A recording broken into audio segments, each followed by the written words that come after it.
Miarabantsika rehetra riavana ny tokantrano any a izay manaraka nyity Aim-panahy ity a izay hitondrana aminao a ny tenin'Andriamanitra isan'andro mba hitondra famelombelomana ny fanahintsika. Androany aho a te hizara aminao a ity torotenin'i Jesosy teo tendrombohitra. Raha manana baiboly ianao dia mangataka anao a mba jereo a ao amin'ny Matio 5 ka ny 15. Rehefa hitanao dia vakiko amin'ny anaran'i Jesosy manao hoe sambatra ozy ny madio am-po fa izy no hahita an'Andriamanitra. Jesosy Kristy Tompo ilay zanak'Andriamanitra, ilay Andriamanitra ny tafinofo tonga tetỳ ambonin'ny tany no mametraka amintsika ity fahamarinana goavana lehibe ity ry havana.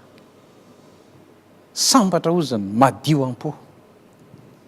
Fanontaniana mipetraka dia izao, taky ny ahoana moa izany maloto fo izany ary inona ny vokany?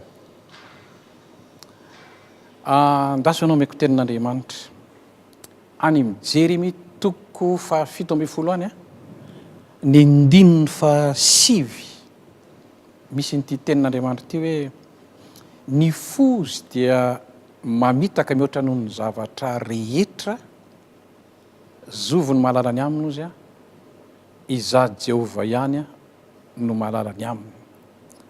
Andriamanitra no miteny an'io.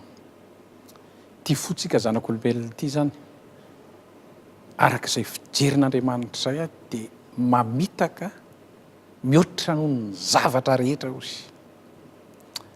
Malasa eritreritra tokoa zany ry havana, satria ngamby ianao mba mahita ihany resaka matetika fa be dia be ny olona tratra ny atao hoe areti-po ity ary mandany vola tsy tokony tsoforoana ary nisany tena tamintsika amin'ny resaka zao tsy dia hita loatra ny tena valiny tena hoe entina manasitrana ny fo. Andriamanitra eto no miteny manana aretina ozy tsy azo sitranina. Avaiza ny hivinin'ny aretina tsotra ny valiny raha vakianao ny baiboly jereo ny Genesis 3 fa nanomboka teo no nidirany atao hoe areti-panahy. Ary io areti-panahy io metraika ao anatin'ny saina dia metraika eto amin'ity atao hoe vatana ity. Tena tsika olombelona manko zavatra 3 no nanamboaran'Andriamanitra azy fanahy dia aina. Amin'ny teny frantsay moa ny dikan'izy io ny ataony hoe âme, ny fanahy nataony hoe esprit, ary ty tena tsika ity no antsoina hoe corps. Rehefa niditra tao anatin'ny fonjanak'olombelona, izany hoe le fanahy ny tena tiany ho tenenina, dia lasa narary daholo izy 3 ireo. Dia izany no mahatonga an'Andriamanitra hoe mahanaretina tsy azo zany, za Jehova ihany ozy.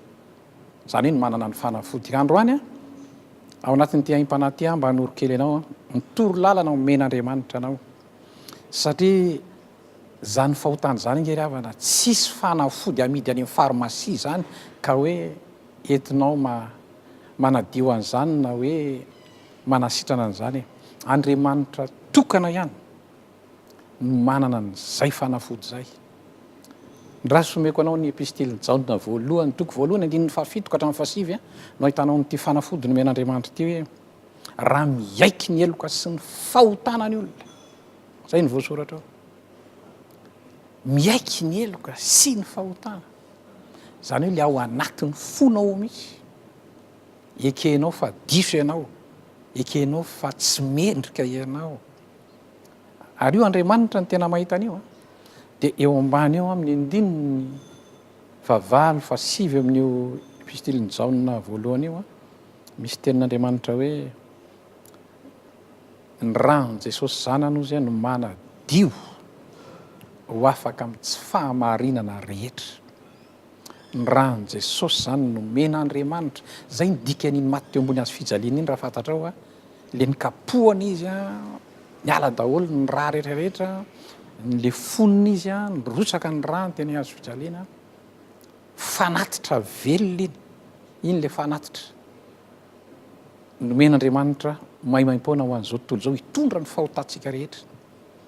Raha mino ary ekenao amin'ny fonao zany zay ny fanafodiny mety marary fo ianao mandre an'izao tenin'Andriamanitra zao enoy tsara ty fanafody men'Andriamanitra anao etya raha miaiky ny eloka sy ny fahotanao ianao a dia matoky sy mariny izy ozy nyvoalazan'ny soratra masina ka manadio atsika ho afaka amin'ny tsy fahamarinana rehetra